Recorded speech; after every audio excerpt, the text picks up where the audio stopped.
So I did some refreshing of my memory because there were a few things that I couldn't remember. But I wanted to show you this. So here's this pattern. Here's these samples. I didn't use all of them. I just used 3. Actually, let's just get rid of that one. Okay. And then I made, which I looped. But now, how did I get it to sound so spot on? Well, I did it in the pattern mode. So if you switch over to pattern and you go in here, I'm going to go pattern edit actually. And then I'm going to go delete.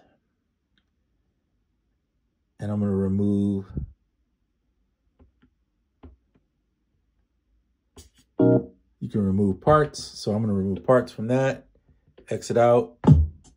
So I did that pattern in here. Then I added in this from using shaker.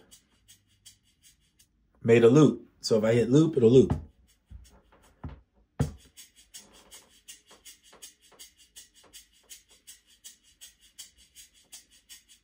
By the way, just so you know, you don't have to do that in pattern mode. You can just do that in the regular by just hitting record. Select how many bars you want to do. And then once you press that, it'll wait for you. Once you press it, it'll trigger it and it'll automatically start recording. So it's pretty simple. I'm going to turn loop off on this.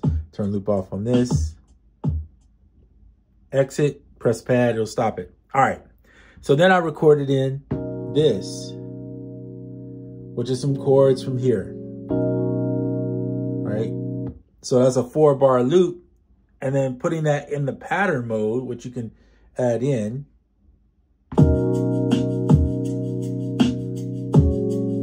Really simple.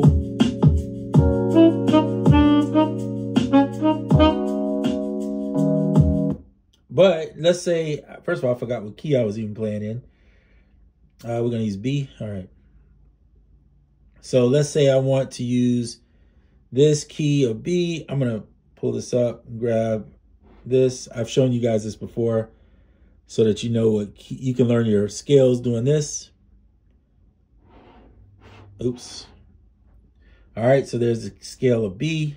Open this up, and then you kind of know which ones to play on, right? I need to get this off to the side, and I need to get more keys here so I can see. All right, cool. Can you guys see that? Yeah. So B, pull it back, review it, all the black keys, and then the B, another B. All right, cool, got it. So it's all the black keys and a B, and then this one E.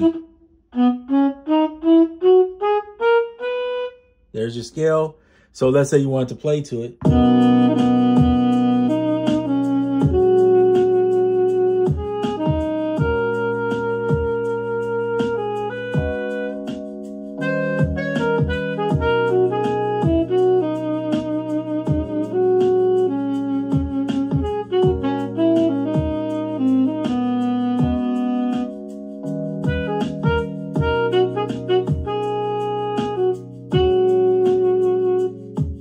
Put the pitch bend on there too.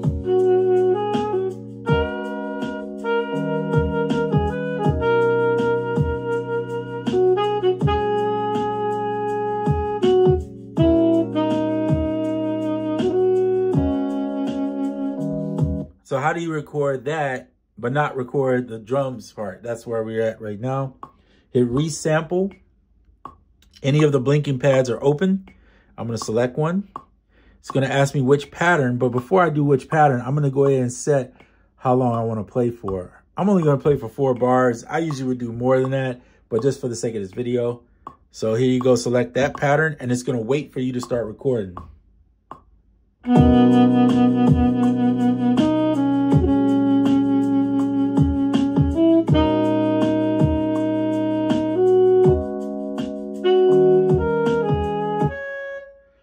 Whatever, there's your 4 bars. So now you have, if you look here, it's not the best because playing on the screen is not my forte, but so it messed up. So now you have the perfect loop, and all you have to do is then throw it in to your sequence. And that's pretty much recording on the SP. In my opinion, that's the easiest way to do it. Of course, there's other ways. You got multiple ways to record something. You can use skip back. You can use the looper. Hold on. You can use the looper if you want and play in here and loop stuff. I like the looper for a different reason. I've shown this in videos past that you can take a sample, play it into this, and then slow it down and get some weird effects from it. For me, that's more the looper.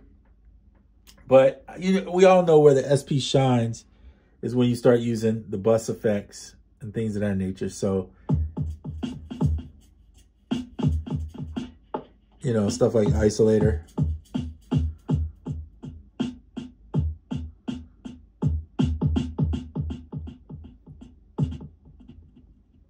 And then resampling. That's where the SP shines at its best. Now you could play all of them together.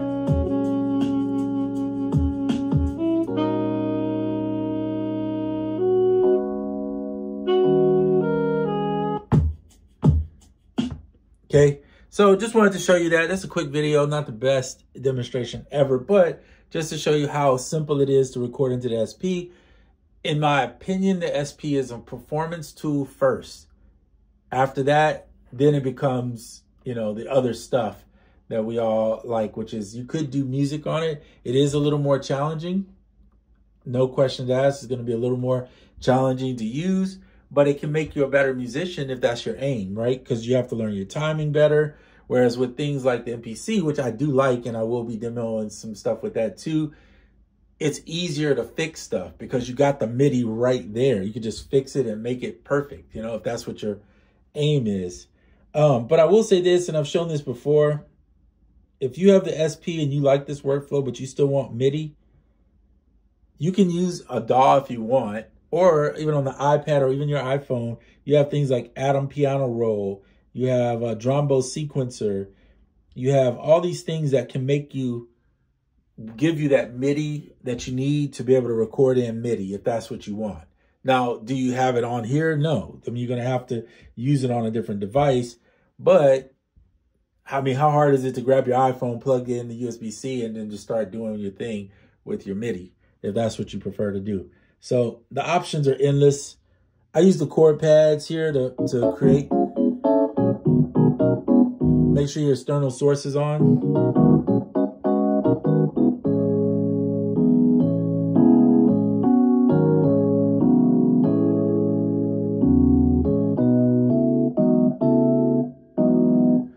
You can write your bridge, you can write different parts, and then play them in, right? So you hear this one going, this could be the main verse. The one below it could be something.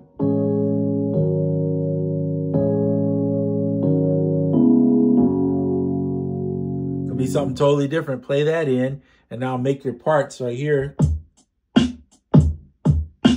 Keep your drums and do that with your percussion, right? Put it all together. Use your pattern mode to put it all together, right? But do your recording in the regular one, and then it's quicker. You're not spending as much time, frustrated with trying to get the pattern down, being perfected. Once you get the drum parts down, you're good. I mean, that's where it really starts. If you're going to use samples, use your sampling. You chop them up and do what you do. I can make most of my song on one bank. I know a lot of people prefer to have a bunch, but I'm not doing a ton of sample chopping. I personally don't mind the sample chopping in this device. It's actually really fairly good. But you could sample chop in Koala and then send it into here, put all your effects on it, sequence it in here, whatever you want to do. So many options. That's the thing that makes it cool. But yeah, just wanted to show you guys that. Been a while since I've touched the SP, to be honest with you.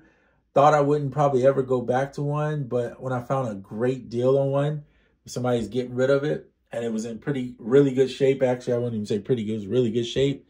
Looks like they didn't really take it out the box much. I mean, you might as well have it. It's a great tool in your arsenal. If anything, I can plug my guitar into it. I can record with a mic using it. It becomes, other things, and you just take advantage of the things that you do like about it and use it. So that's it. I'm out. Until the next one.